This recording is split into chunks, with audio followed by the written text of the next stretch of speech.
Great. I'll meet you outside my office and we can talk about a few ideas to help prepare for this week's class. We'll be exploring whether violence is necessary for social change.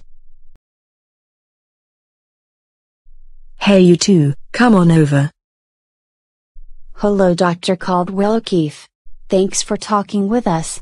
Can you give us the big picture about violence and social change and what is important about the readings? This week we are asking you to consider the consequences of social action, of sticking your neck out for something you believe in, and what consequences you are willing to undergo. What would you do if someone killed your loved one? Or, as both Malcolm X and MLK Jr. discuss, what would you do to fight for your child to be safe, have a home, or an education? I would go after them and take them out. That might be a lot of people's instinct, but that doesn't seem to really consider the consequences. You're right. Depending on who you are, there are different stakes for standing up for what you believe.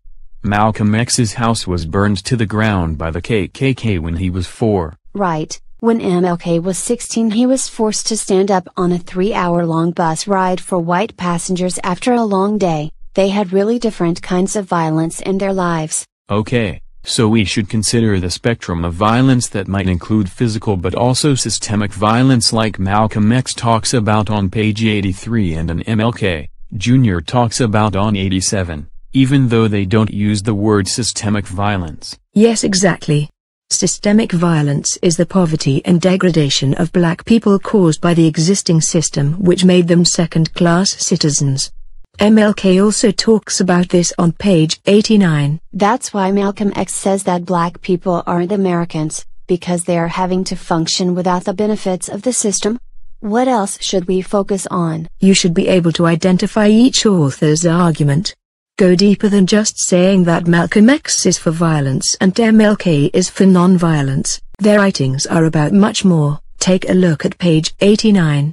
Be able to answer the question, what does King argue happens to the main cause when violence is tolerated as a means to self-defense? Finally, both King and Malcolm X argue that there is a greater right than civic or constitutional. They agree on what system of rights that is.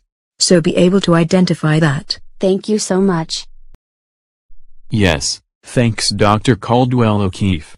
See you in class Tuesday.